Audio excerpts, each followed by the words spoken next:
For centuries, people have been trying to learn about the future. The methods of prediction were constantly changing, and each of the seers used their own tools to look many years ahead.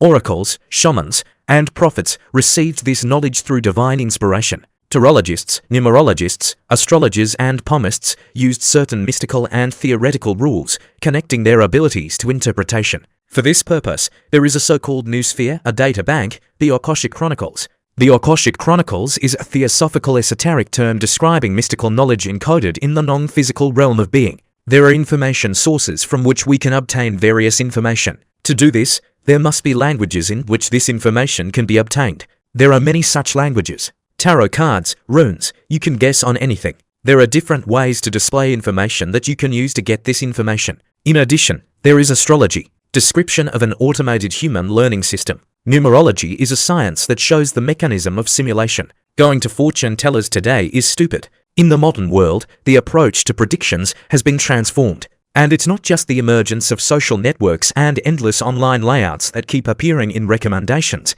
and not even the opportunity to communicate with an esoteric expert online. Now you can see the future with the help of data, numbers, and trends.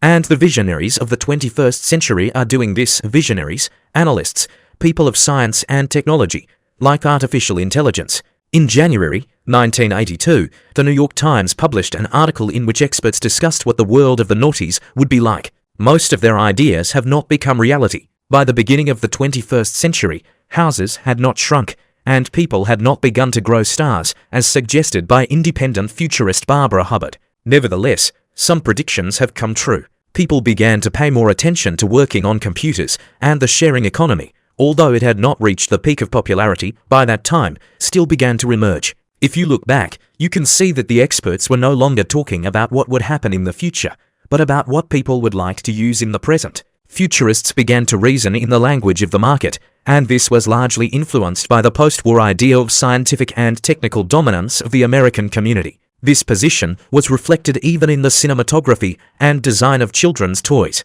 Recall at least the electronic signatures on the tablet in the Robert Zemeckis film Back to the Future, or the Apple Watch-like wrist radio of Dick Tracy, the comic book hero Chester Gould. New futurologists are targeting an audience that wants not only predictions, but also advice. In the era of globalization and information technology, they speak not only the language of the market, marketing is connected to it. Few people will invest in projects without relying on the forecasts of futurologists. There is literature on how to foresee the future. People no longer need to flip through the pages of science fiction books to get inspired to create new technologies. The ideas from them have long been ingrained in the minds of those who create innovations. The same space travel and life beyond the Earth is not a new concept at all. Futurologists can only monitor how users react to all this and what is happening in the world of global trends. An American scientist of Soviet origin, Pyotr Turchin, developed his analysis, known as cryodynamics, which allowed him to predict what events the West would experience after 2020th year. He highlighted several years when there were outbreaks of instability in the United States: 1870, 1920, and 1970. The scientist suggested that, given the recurring 50-year difference and the activity of youth movements characteristic of these years, social upheavals awaited the country in 2020. Time magazine wrote that Turchin's predictions seemed to come true. Amid the global coronavirus pandemic, which has led to record levels of unemployment, riots also broke out on the streets after the death of George Floyd. Floyd, an African-American, died during an arrest by police in Minneapolis. A curfew was imposed in the cities, protest marches blocked streets, bridges, and highways. Peter Turchin, in his discussions on cryodynamics, also refers to mathematical models that allow researchers to imagine a hypothetical development of events. For example, to determine the dynamics of the spread of world religions. If we analyze how spiritual currents were transmitted, two hypotheses can be identified. Religious knowledge is obtained from the outside, as if listening to it on TV. In this case, the dynamics of the spread of religion will be linear at first, and after the moment of saturation it will decline. The movement of a religious movement is like a virus that is transmitted from person to person. In a mathematical model, this can be represented as a kind of graph. Further research will show which of the models is more typical for each specific case. Another tool for number lovers is game theory. In terms of predictions, it became popular thanks to an American mathematician from New York University, Bruce Bueno de Mesquite. Based on game theory, he developed his computer model. which at one time became popular with economists who want to know how events will develop. The process of calculating possible options is based on numerical values, which are based on the goals, motives, and interests of the players, the actors of events, business and political leaders, diplomats, and organizations. After assigning the number, the computer model calculated the options available to various players, their potential actions, and also assessed how this could affect other actors.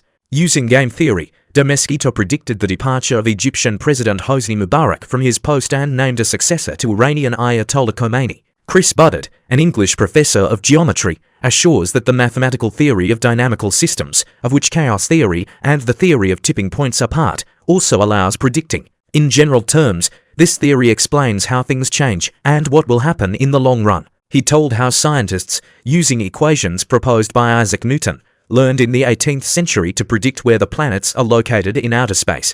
Demographics can also help modern visionaries. Of course, it cannot predict a pandemic and other crisis situations, but nevertheless, population data largely suggest in which direction countries should develop. You can look at how demographics affect the world using the example of air travel. After the terrorist attack on September 11, 2001, researchers assumed that the number of trips could decrease for many years. U.S. airlines lost $8 billion in 2001. The rules for passengers have also changed. They were forbidden to bring sharp objects on board, scissors, knives, shaving supplies, and more. The industry did not make a profit until 2006, but at some point the number of air travel returned to previous figures, and all because of demographics. Changes have occurred not only in the flight rules, but also in the gradual appearance of new passengers. People's incomes have increased, as well as their desire to constantly travel and live closer to airports. Now imagine what a demographic prediction for the next 20 to 30 years might look like. In 2050, about 70% of the population will live in urban areas. This means that the infrastructure must change. Governments need to think about how to expand roads, improve the regulation of garbage flows, and take care of energy reserves, taking into account how much people need it. In fact, today we are just surrounded by predictions, and all because of algorithms and artificial intelligence, which is constantly being trained to better predict our needs. In the phone, algorithms finish sentences instead of us, and the game uses data from previous sessions to predict the best next move. We are surrounded by predictions. Our social networks are literally filled with them, which, syncing with search queries and profile information, offer targeted advertising of the products we are thinking about. Show ways to find a new job. Our phone or other gadgets have turned into personalized modern fortune tellers. Despite the ever-increasing popularity of artificial intelligence and the search for more effective ways to teach it, many are thinking about the ethical side of predictive algorithms. Knowing what the future holds for us can be very useful. Nevertheless, it seems that the process of foresight relaxes. What's the point of trying if what's written on the conditional coffee grounds happens? The same is true with the approach to algorithms. Why would a person take the initiative on their own if the gadget sees through their needs?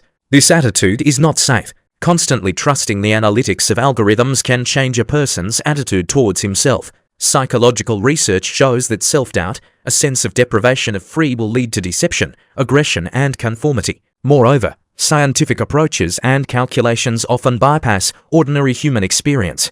That is why researchers suggest not predicting the future, but thinking about a number of potential circumstances and evaluating them based on a number of different sources. Perhaps it is worth learning how to combine innovative methods with older and more familiar techniques, such as artistic interpretation.